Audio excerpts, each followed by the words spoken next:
نمشيها ووجهتنا لها مدلول. كرام العرب بعقب علينا ما تجاوز حد، سيوف العز كل نفز بمهابة يصول يجول. كرام العرب بعد وقرب علينا ما تجاوز حد، سيوف العز كل نفز بمهابة يصول يجول. صخر جلمود أو بارود ثار بلا هبا واشتد، عطيب الكيل ضوى الليل قد حب موريات خيول. وخذ هالعلم معك بسلم علم ود ما شي بد، وان دارت رحانه بجد نسبة ضد سم الغول. صلنا الارض ثم العرض والكل بعزم معتد، سمنا الروح لو راحت ولا نرخص بلدنا طول. على الفطره وهذا ورث ومخلف ابا عن جد، وكل عماني به يفخر ويبقى له رسم وصول. وبدن الله يا مولاي عنها النهج ما بنرد، لان عمان تجمعنا وغلاها بالصميم يقول. لأن عمان تجمعنا وغلاها بالصميم يقول.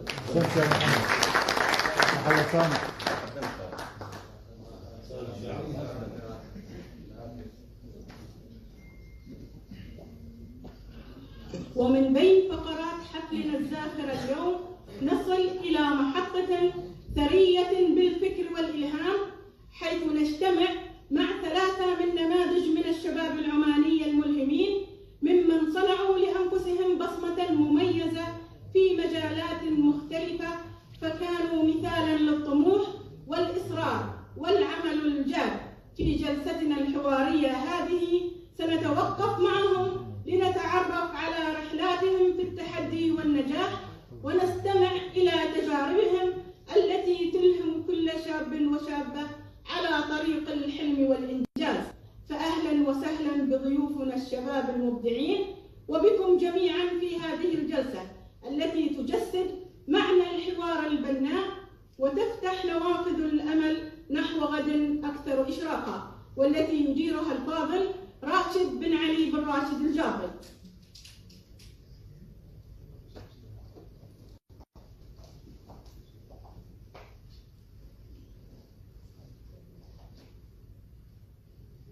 السلام عليكم ورحمة الله تعالى وبركاته. يسعدنا اليوم أن يكون معنا في الجلسة الحوارية 3 من الأشخاص الملهمين الذي أثبتوا أن الطموح ليس له نهاية، وأن الطموح والإنجاز ممكن يكون لنا قصة نجاح حقيقية.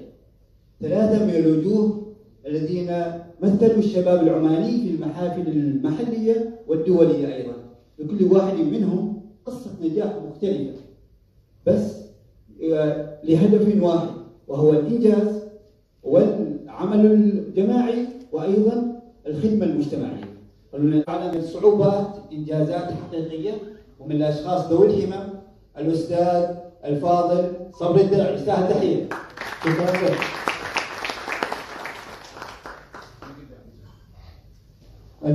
ونستضيف نرحب بضيفتنا القادمة الأخرى المتألقة الإعلامية الصحفية، ممكن نقول وجاءت من ولاية شناص، ضيفتنا القديرة سارة البلوشية. تحية. ضيفنا الثالث جمع بين الإبداع والفكر والابتكار، شخص أيضا جاءنا من ولاية البريمي.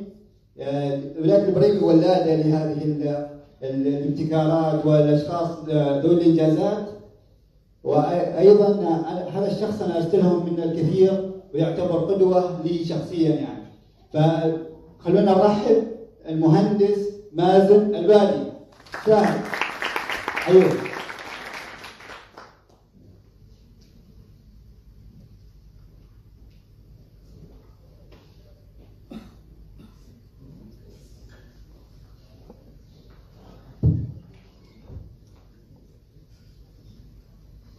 طبعا لكل شخص منا حاليا عنده انجازات كثيره جدا، فانا حاولت اسوي CV لكل شخص يعني عشان تعرفون انجازات هذا الشخص. فلكل شخص اظني 2 3 صفحات، انا حاولت الخص بعض الانجازات يعني بسيطه جدا لكل شخص. ونبدا مع المهندس مازن البادي، مهندس كهربائي ومبتكر عماني، حاصل على جوائز محليه ودوليه والابتكار والروبوتات والتكنولوجيا. مثل جامعة التقنية والعلوم التطبيقية بمشروع الدرون لمسح الحوادث، وحصل على المركز الثاني على مستوى السلطنة 2023. فاز بالمركز الأول في هاكاثون نماء بفكر إعادة تدوير مخلفات البناء لإنتاج اسفلت عالي الجودة. ابتكر مشروع دكتور روبوت الحاصل على جائزة دولية في أمريكا وماليزيا والكويت، يعمل على تطوير روبوت إطفاء الحرائق وأجهزة ذكية للسلامة المرورية، يقدم ورش تدريبية في مجال الابتكار والروبوتات، ويؤمن بأن الشباب هم صناع المستقبل. وأيضا مثل ما تشوفون البروشور هو عضو في منصة شباب شمال الباطنة، فيستاهل تحية. أهلا وسهلا بك أستاذ. راشد والشباب والحضور. صراحة أنت خلاص يعني خلصت الجلسة الحوارية كامل جزاك الله خير. في البداية أحب أشكركم على هذه الدعوة وهذا الاحتفال بيوم الشباب. حقيقة يعني يوم الشباب مثل يوم معنا في الموضوع سنة كاملة نحن نحتفل بشبابنا بإبداعاتهم، سواء يعني في كل الأصعدة في كل المجالات ما شاء الله. يعني الشباب العماني أثبت وجوده وأثبت قدراته. لما شارك برا عمان، لما نروح برا عمان ويكون الشباب العماني حاضرين، نشوف ردة فعل الدول والأشخاص المستضيفين لهذه الفعاليات ولهذه يعني المسابقات.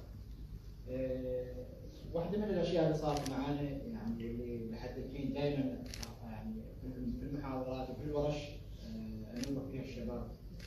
فكنا مشاركين في الكويت وكان الحضور من 32 دولة حول العالم. فلما مروا على الركن العماني، وطبعا اللي مروا الوفد المشارك من كوريا واليابان، ونحن كمجتمع نشوف انه هذه كوريا واليابان يعتبروا يعني من النخبه ومن يعني المبتكرين، ويعني نشوفهم نعتبرهم نحن قدوه يعني.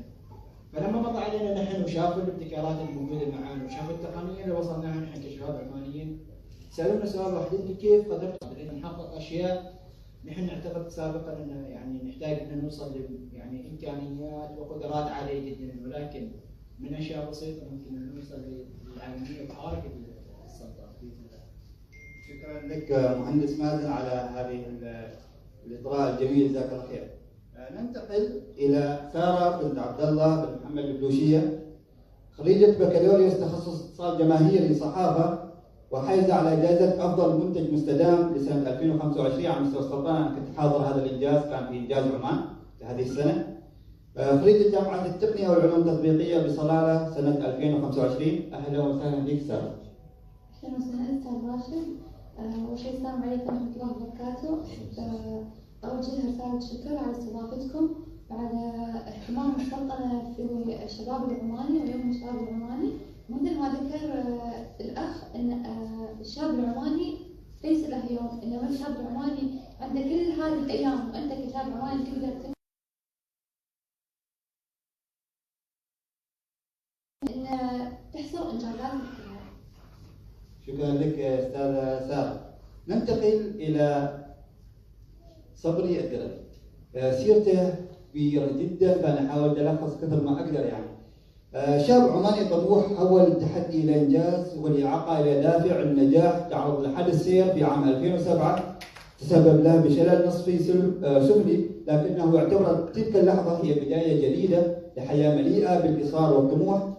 بدأ مسيرته الرياضية في نادي العين للمعاقين، وتم ضمه سريعا إلى المنتخب العماني، ومحققا مراكز متقدمة على مستوى آسيا والخليج، من أبرز المراكز الرابع آسيويا والأول خليجيا في بطولات متعددة. بعدها دخل في عالم السيارات المعدلة وسباقات الدراج ريس، وكان الوحيد من ذوي الإعاقة الذي يشارك رسميا في حلبة ياس بأبو ظبي لمدة 9 سنوات، ملتزما بإجراءات السلامة والتحدي المستحيل. واصل تألقه حتى اصبح رئيس فريق البريمي بايكرز، وحقق المركز الاول في سباق الدراجات المعدله بدوله قطر. كما خاض تجربه استثنائيه في الغوص بجزر ديمانيات كاول شخص من الاشخاص ذوي الاعاقه الحركيه في السلطنه يغوص حتى عمق 10 امتار.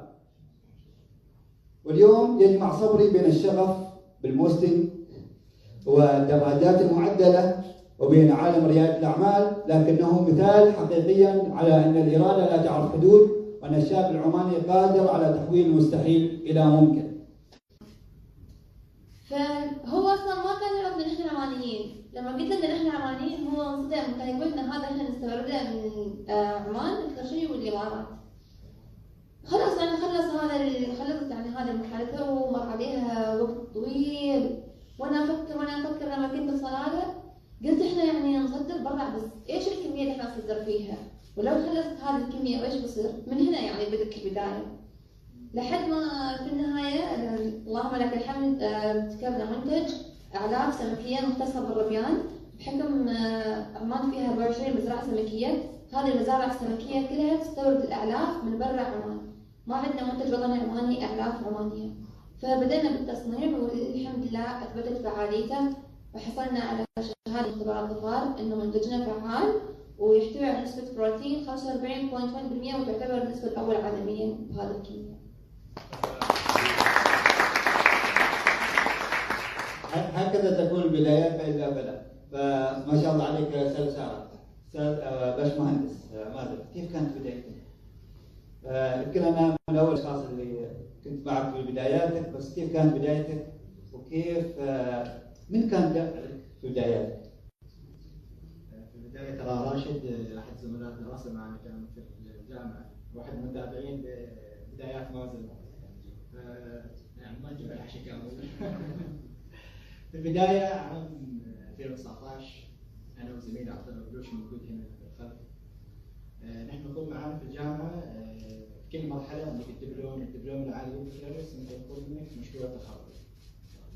فأنا طلعت من بيئة جبلية، يعني بداياتنا كانت هنا من جبال سحاب قبل أن ننتقل مسكة إبراهيم، وكنا نحن يعني أنا والوالد والإخوان كانت شغلتنا الأساسية النجات الكهربائية.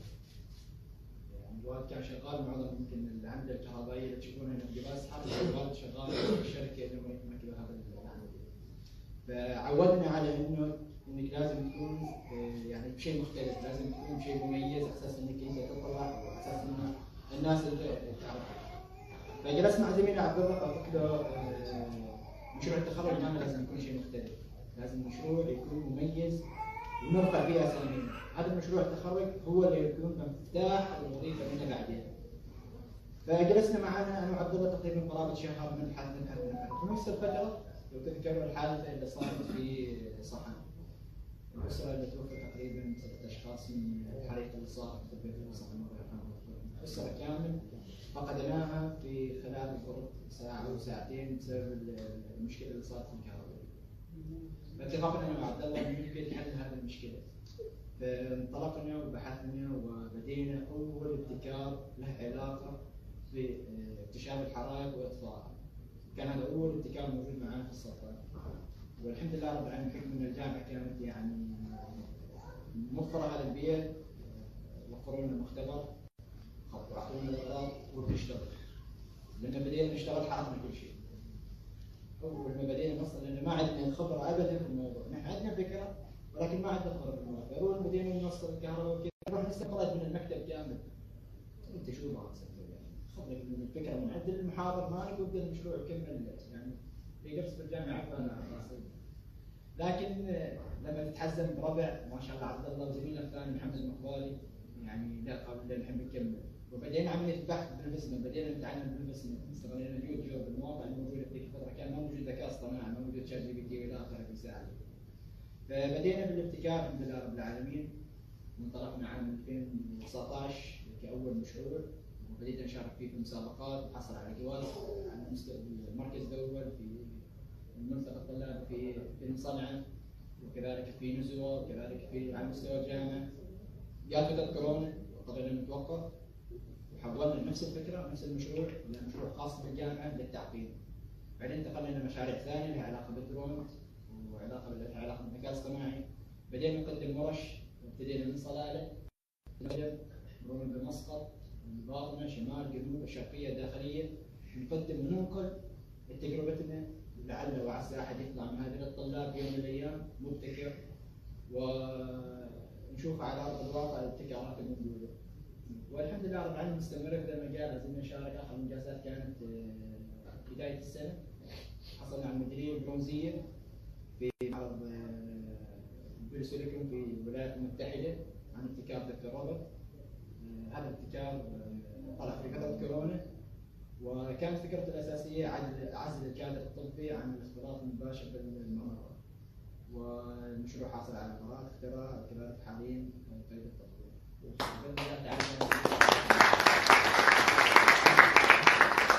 مثل ما يقولون يعني الانجازات ما تتوقف عند مازن، ما شاء الله عليه. انت مدرسه مثل ما يقول. فصبري، استاذ صبري، كيف كانت بداياتك؟ وهي البدايه ممكن تكون صعبه، بس كيف كانت بداياتك؟ ومن كان الشخص اللي كان سبب انك توصل لهذه المكان؟ بسم الله الرحمن الرحيم. طبعا البدايات كانت صعبه، الانتقال لازم كان كلام قاسي، ولكن كانت هي بدايه. فبدايتي كانت في المستشفى.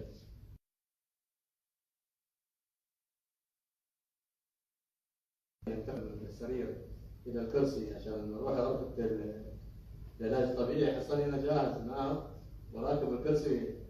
يقول انت كيف قمت؟ قلت انت بس راويني الدرب وين اسير وشوف. وهذه كانت بدايتي يعني، بس افتح لي الطريق وشوف انا وين اوصل. الحمد لله رب العالمين وصلت مواصيل.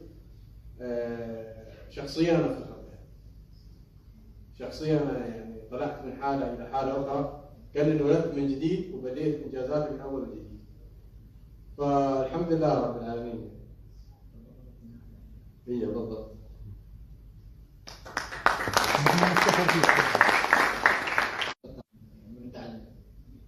فهذا كان اكبر تحدي معنا، لدرجه ان احنا خلاص وصلنا لمرحله ان كنا بنوقف كل شيء. يعني كنت وصلت خلاص مرحله انا ما قادر اخطط. لكن مثل ما قلت ربع عمري يحدد، فانت تنزل من هنا الربع الثاني يقول لك لا، ما زال فيها فرصه، ما زال في خطه ممكن انه نفكر شوي خارج الصندوق ونحصلها مصدر دخل، يعني ممكن نكمل المشروع. وبعد ما طلعنا شوي بدات يعني الامور خلاص اللي شافت انه بالفعل هذول ناجحين، يعني بالفعل هذول يعني بيوصلوا مكان، بدل ما يشوفوا الانجازات ويشوفوا بدات سمعه هذول الثلاث اشخاص تطلع فوق، خلاص يعني قرروا انهم يعني حصلنا على دعم المجلس يعني والابتكار بمبلغ تقريبا 1500 ريال، وبدينا من هناك انطلاقه. طبعا وزعنا هذا المبلغ لاكثر من مشروع، وكان شيء مشاريع تخصنا ومشاريع ثانيه ما تخصنا للطلاب ثانيين، ولكن بحكم ان الفائده تعم جميل جدا. وهذا المثال اللي هو قل لي من تصاحب اقول لك من انت. فالصحبه الطيبه هي اللي توصلك تخليك تستمر في الانجاز، وفيها هذه الصحبه تخليك في مكانك وممكن تنزلك من 17 سنه ما غيرت شيء ولا ضرب. فالحمد لله رب العالمين. كان هذا اول تحدي. التحدي الاكبر لما انتهى الليسن عندي. رحت اجدد الليسن، قالوا لا هذا الليسن كنت غير عادي، لازم نحول لك اياه لغير مالك مال الاحتياجات الخاصه. شو الدبره؟ الدبره انك لازم تروح مستشفى الشرطه مسقط. وانا كنت خلاص يعني خالد سنين في الاعاقه هذه وفي السواقه وكل شيء. وصلت هناك المقدم عبد الله يذكره بالخير، قلت له انا ما راح يجددوا لي الليسن وسحبوا عني، اعطوني هذه الرساله. فبغيت ليسن يعني. قال لي كيف تسوق السياره؟ مين جابك؟ قلت انا اجيب بروحي. حتى سيارتي برا. طلع معي برا يشوف السياره، يوم شاف الموستنج قال لي مستحيل يعني. قلت له شفت يعني الرجل رحوب. طلعت التليفون قلت له شوف هذه الفيديوهات اللي عندي. شوف فيديوهات مال دراج ريس والفوضى، طبعا مكان قانوني يعني. فوضى في المخ. فعلى طول يعني صدر لي الليسن من عنده. ما قال لي روح لا المركز ولا قال لي تستاهل وهذا الليسن. ورجعت له بعد فتره على اني رجعت عالم الدراجات. حصلت نفس الشخص، قلت له انا عندي دراجه واسوقها واسير وارجع. رأيت الفيديوهات، شخص حبوب يعني في مكانه محبوب. هو اقتنع بالفيديوهات هذه. قال لي انا مقتنع، ولكن لازم الدكتور يعطيك اللي هي الموافقات الممانعه.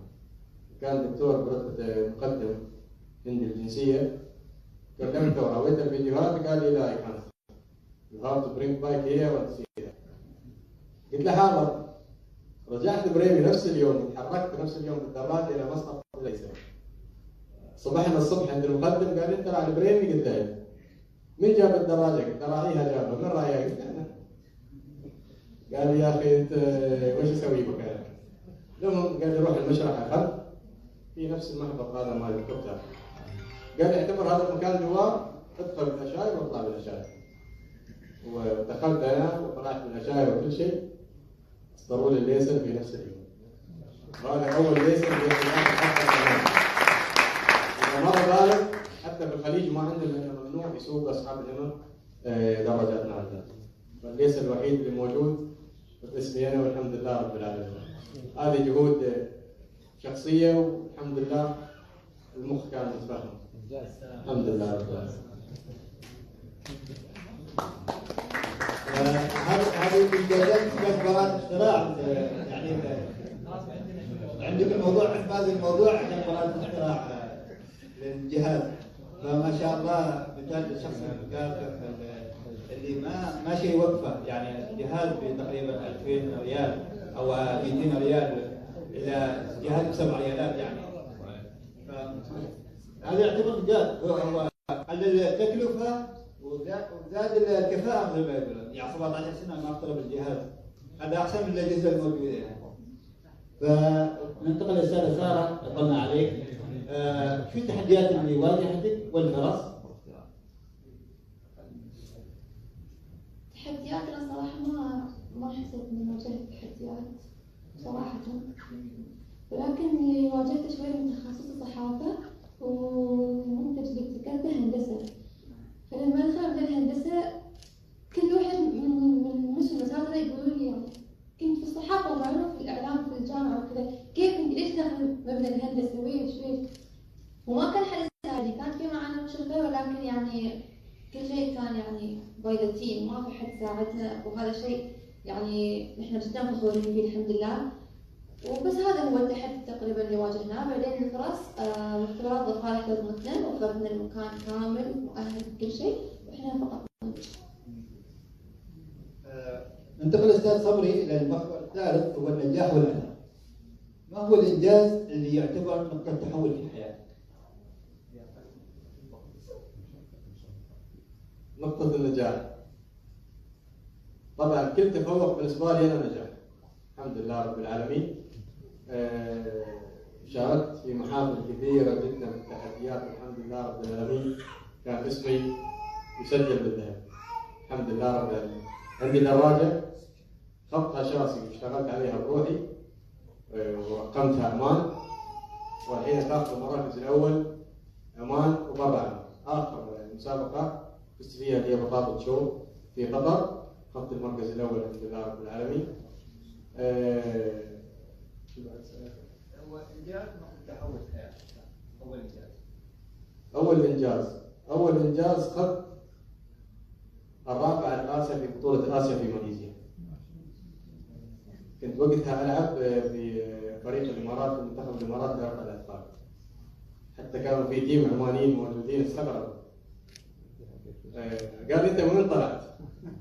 لاني انا سابقا كنت العب حديد قبل الحادث، فلما صار لي الحادث كثرت المرض وهذا اللي ما تعودت على نفسي، رجعت للحديد مره ثانيه وخذني ربيع بنادي العين. خلال 4 شهور دخلت المنتخب على طول وسافرت ماليزيا، كان عندنا معسكر 21 يوم وشاركت البطوله. اول ميداليه للامارات كلها انا اخذتها للفئه هذه، كان وزن 46. فهي كانت عادة الانجازات بالتالي ورا لو بغينا نذكر الانجازات ما بنخلص اليوم، فننتقل للاستاذ ساره. شو هو الانجاز؟ يمكن انا اعرفه يعني. شو هو الانجاز اللي كانت نقطة تحول في الحياة؟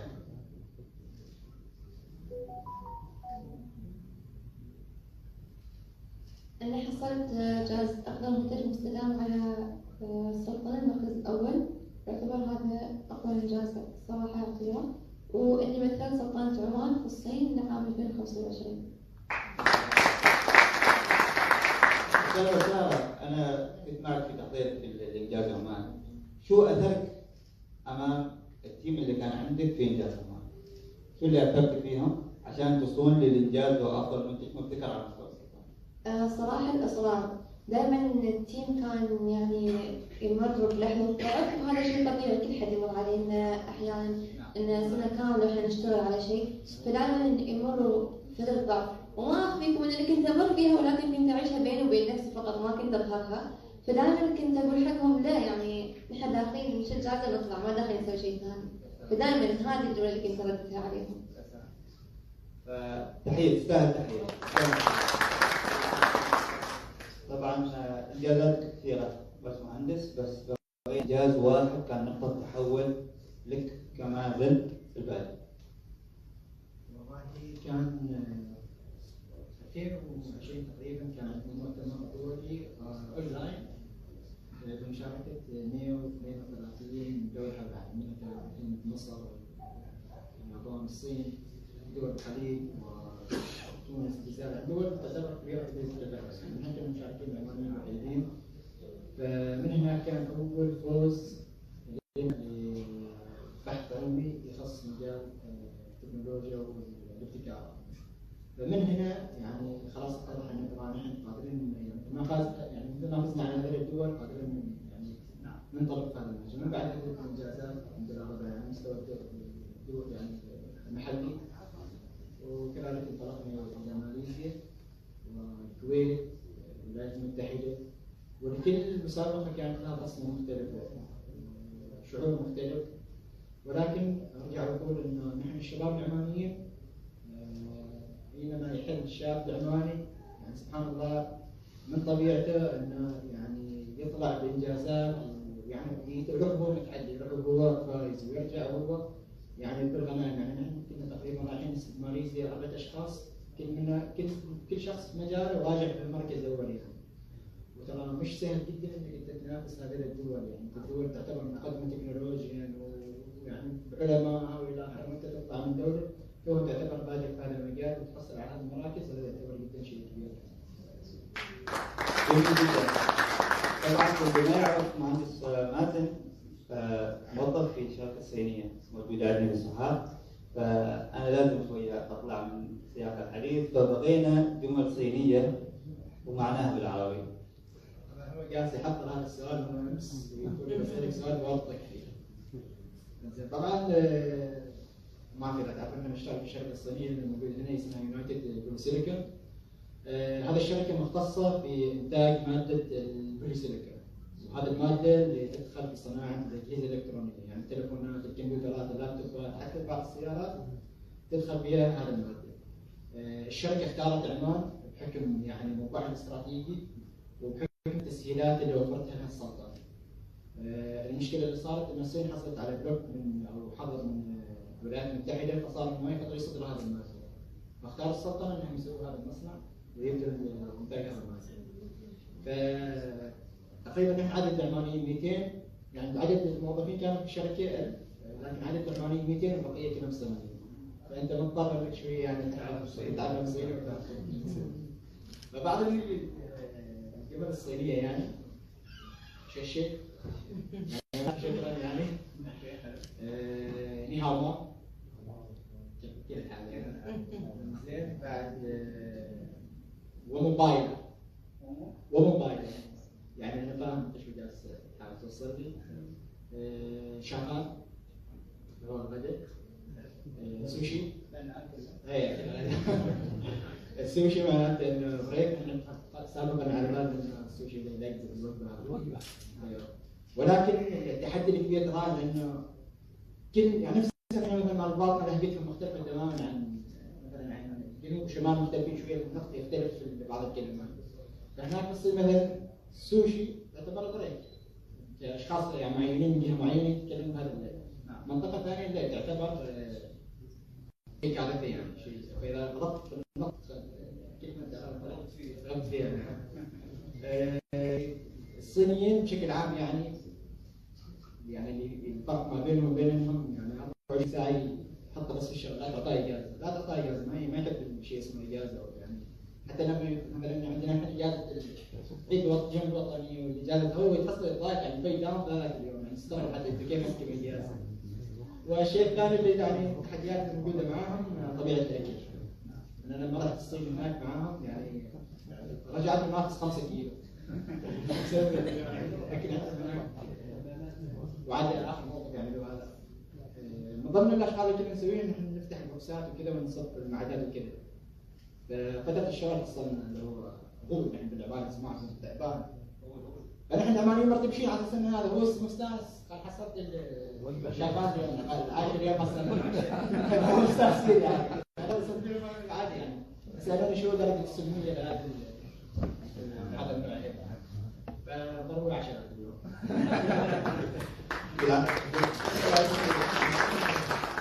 طبعا شيء جميل الشركات الصينيه واي شركه تكون موجوده في السلطنه من ابناء السلطنه تشتغل فيها وتتعلم لغات جديده تكسبها وتعتبر مهارات او قيمه مضافه للشخصيه تستفيد منها في المستقبل وايضا في الحاضر. نختتم بكلمه للشباب ونبدا بالاستاذه ساره. كلمه للشباب العماني في هذا اليوم. كلمه لكم يعني انتم اساس التطور واساس الابداع والانجاز.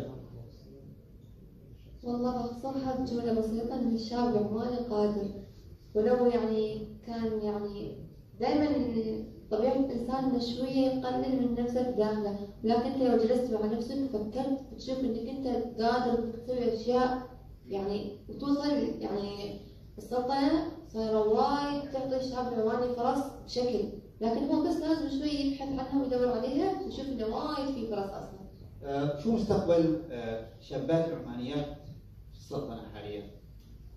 مستقبلهم الشابات العمانيات حاليا؟ لو تلاحظ دائما في كل وزارة أو في كل جهة عمل أو في كل جهة حكومية تحس يعني كافح واصبر وترى درب ما تقول ممهده في الوعود والله دعمته ومشى وراح كذا.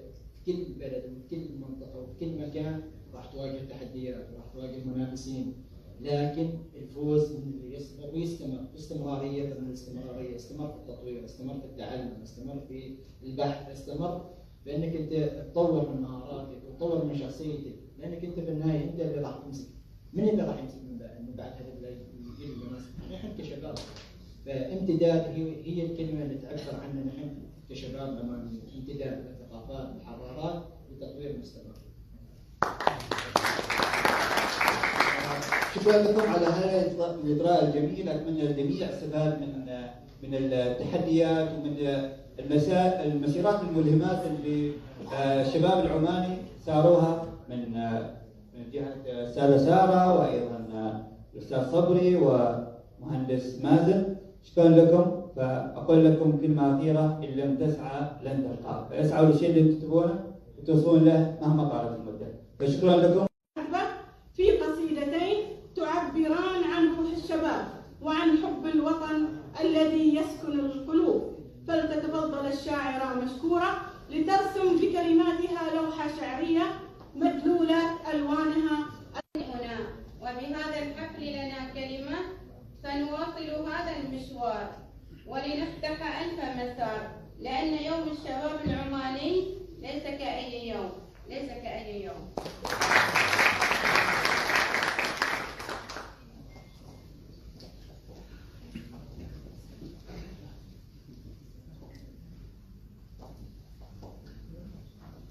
ولأن الوفاء خلق الكبار والتقدير عرف أهل العطاء، نصل الآن إلى لحظة نعبر فيها عن امتناننا وتقديرنا لكل من كان له بصمة مضيئة في إنجاح هذا الحفل وفي دعم مسيرة الشباب.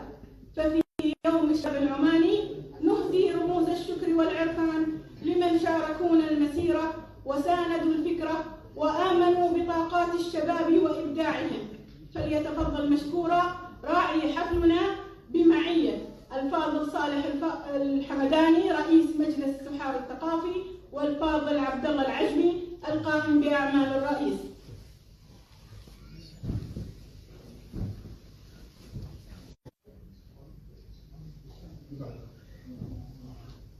الشاعر خليفة بن محمد الشبلي.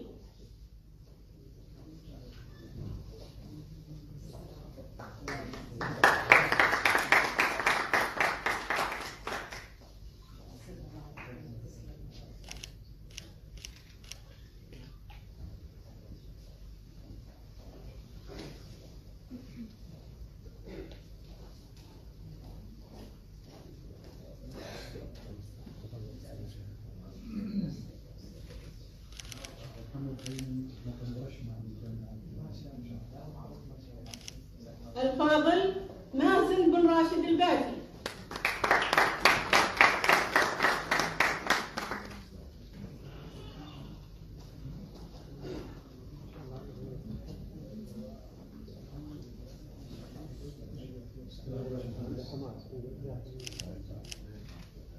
الفاضل صبري بن مهنا الدرعي.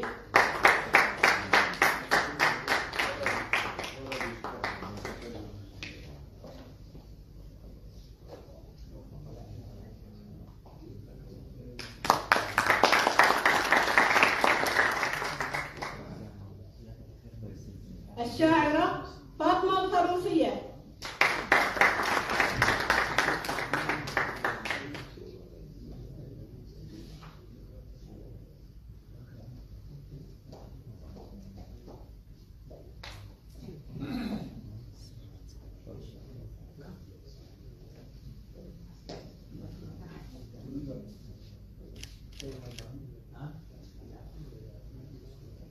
الفاضلة سارة بنت عبد الله البلوشية.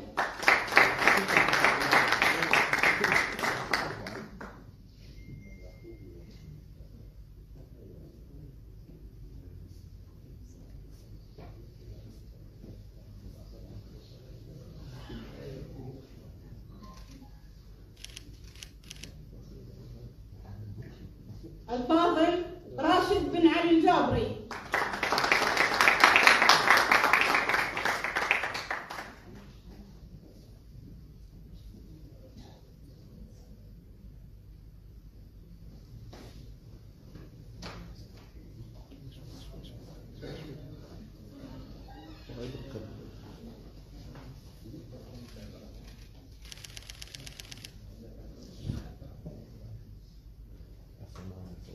الفاضلة طاهرة بنت راشد الشمسية.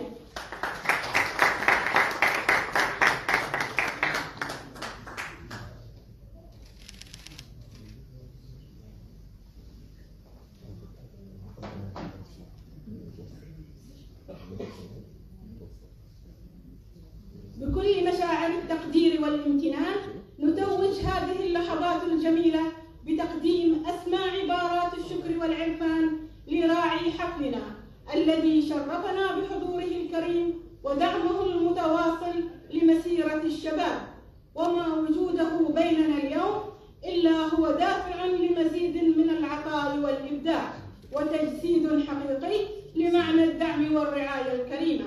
وعرفانا منا بهذا الحضور المبارك يسرنا تقديم هدية تذكارية لراعي الحفل تقديرا لعطائه وجهوده النبيلة في دعم الشباب الغني.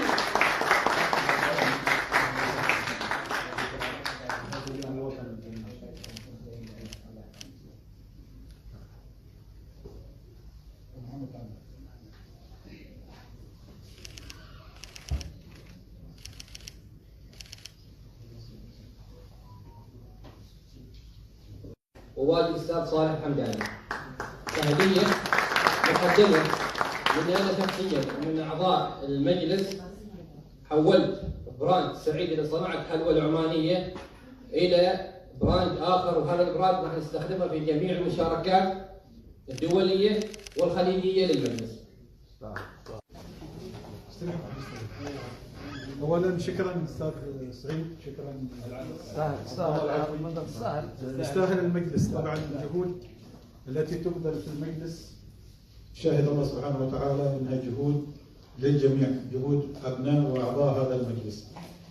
طبعا بالنسبه للبراند قصه الاستاذ سعيد، لله الحمد لله رب العالمين 3 سنوات 23 24 و25 المجلس يحصل على الوفق المثالي في مشاركتنا في مهرجان جرش. في هذا العام صح ما لم يكن لنا ركن في صناعه الحلوى العمانيه، ولكن تميزنا بالمخطوطات بالتنسيق مع وزاره الثقافه والرياضه والشباب. دائره المخطوطات كنا تميزنا بركن المخطوطات العمانيه، حتى زارنا السفير السوداني كان يزورنا كل مساء وقال في الليله الثالثه والرابعه انتم اهل عمان دخلتم الاسلام طوعا ونحن اهل السودان دخلنا طوعا مثلكم. فرافقته الى المخطوطات قلت له نحن نتميز عنكم بشيء اعظم، قال لي ما هو؟ قلت له هذه رسالة النبي محمد صلى الله عليه وسلم لأهل عمان وعليها خاتم النبوة. فقال لي هنا أقف. فتم في كل مساء لما يزور، كان كل يوم هو يزور، لأن كانت السودان هي ضيف الشرف في جناح السفارات. أي وفد أي ضيف يزوره في الجناح السوداني يجيبه إلى الجناح العماني ويحكي له ما بين رسالتنا ورسالتهم. هم قصة السودان هم اجتمعوا، كانت عبارة عن أقاليم اجتمعت وقرروا أنهم يدخلوا الإسلام ويرسلوا رسالة إلى النبي محمد صلى الله عليه وسلم أنهم دخلوا إلى السودان إلى الإسلام. قلت له نحن تميزنا عنكم أن رسالة النبي صلى الله عليه وسلم جاتنا وجات في سحار. أقول له ونفتخر بهذا الشيء الذي ميزنا. في السنوات الماضية كان ركن المجلس سواء في المشاركات الخليجية صناعة الحلوى العمانية اللي هي الهوية العمانية اللي احنا دائما نفتخر فيها، وكانت تصنع في المهرجانات اللي نشارك فيها سواء في مهرجان جرش الدولي في 23 و24 امام الجميع وتقدم لهم صاخنه او حاره مثل ما نسميها. وكل يوم كان الاخ سعيد يصنع لنا نوعيه مختلفه، فاللي يجي اليوم يحصلها بالتين، يجي بكره يحصلها بالزعفران والهيل، واللي بعدها بيحصلها بالعسل، وكل يوم مده 10 ايام متتاليه. كنا نقدمها لكبار الشخصيات كذلك، والحمد لله كان ملفت للنظر مشاركه الوفد العماني كل عام. يكرم المجلس، الجوائز موجوده خارجه تحتي في وزاره الثقافه السنوات الماضيه الثلاث الماضيه مع السيده معالي هيفاء النجار وزير الثقافه. في هذا العام الدكتور مصطفى كذلك وزير الثقافه الجديد كرمنا جزاه الله خير في مكتبه مع لجنه المهرجان سنويا في مكتب رئيس اللجنه عطوبه ايمن سماوي. وهذه الجهود ليس جهود رئيس او مجلس اداره، انما جهود جميع الاعضاء، حتى الموجود هنا كان له بصمه من خلال نرسل الصور، برمجه هذه الصور، الاطارات اللي توضع الصور، نشر التقارير والاخبار، نشر المقاطع اللي احنا نصورها هناك. هذه كلها جهود مكمله بعضها البعض. في سيلفي وقدمنا الاستاذ ابو محمد والاخوه الشعراء شاركوا معنا بقصائد. عندنا شاعر خليفه شاركنا في السعوديه بالعازل العماني او القصائد التي تقدم او الرزفه من كلمات الشاعر خليفه دائما وابدا نستعين فيها سواء شعر او ميدان او ما نقدمه. عندنا الشباب المؤدين في سواء الرزف ولا غيرها من ابناء المجلس، ولكن كلمات الشاعر. فالمجلس الحمد لله رب العالمين مكتمل الاركان بالجهود جميعا لتكمل بعضها بعض. وان شاء الله تعالى ندعوكم فرصه تاريخ 10 نوفمبر باذن الله تعالى عندنا ملتقى اعلامي تحت رعايه سعاده والي سحار، راح توصلكم دعوات بهذا الموضوع ان شاء الله تعالى. بتكون طبعا هو بالتنسيق مع المدير العام للثقافه والرياضه والشباب شمال الباطنه، نحن تحت مظلتهم جزاهم الله خير واشرافهم الاستاذ خليفه والاخوه في دائره الثقافه امام قصيم بالدعم بشكل عام، وكذلك مكتب الاعلام في شمال الباطنه، وبالتنسيق مع سعاده والي سحار. ان شاء الله تعالى بيكون عباره عن 6 ملتقيات بين الملتقى والملتقى ما بين شهرين او 3 شهور لتسليط الضوء على المحتوى وصناعه المحتوى، لان نحن نواجه نقدر نسميها حرب اعلاميه داخليه. إننا نوجه ابنائنا وبناتنا والجيل القادم الى ما هو المحتوى الحقيقي والمحتوى الغير حقيقي، المحتوى الصاعد والمحتوى الهابط. نقف على بعض النقاط وتوضيحها لاولياء الامور ووليات الامر للقائمين بشكل عام من خلال الجهات المعنيه. راح نستضيف محامين، راح نستضيف بعض الاخوه الدكاتره في بعض الوزارات وبعض الجامعات من قانون واعلام وغيره. الاخوه في مكتب الاعلام في شمال الباطنه يدعمون هذا. قابلنا المدير وقابلنا الاخوه وجزاهم الله خير، اشادوا بهذا الموضوع وهم داعمين ويقفون خلف هذا الملتقى باذن الله تعالى، وندعوكم من الان للمشاركه. برامجنا القادمه ان شاء الله تعالى راح نعلنها تباعا، ونتمنى مشاركتكم لنا في المحافل القادمه باذن الله تعالى. شكرا للاخوه في مجلس الاداره، وطبعا للاخوه حاليا القائمين على مجلس الاداره هم في الفتره الحاليه، وجزاهم الله خير على جهودهم اللي لاحقوا اليوم. شكرا لكم جميعا وعندنا على الاطاله.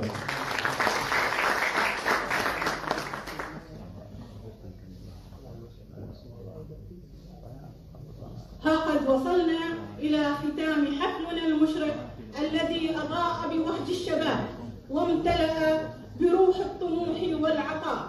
يوم جمعنا على حب عمان. في يوم الشباب العماني جددنا العهد على المضي قدما في طريق الإبداع والمسؤولية، مستنيرين برؤية قيادتنا الحكيمة التي آمنت بالشباب ووضعت ثقتها فيهم. شكرا لكل من ساهم في إنجاح هذا الحفل تنظيما وحضورا ومشاركة. شكرا لشبابنا الذين أثبتوا أن الطموح لا يعرف حدوده، وأن عمان بخير ما دام فيها هذا الجيل الواعي. إلى لقاء يتجدد في ميادين الإبداع، ودامت عمان شامخة بشبابها وأبنائها الأوفياء. كانت معكم في التقديم طاهرة بنت راشد الشامسية، والسلام عليكم ورحمة الله تعالى وبركاته. صورة جماعية.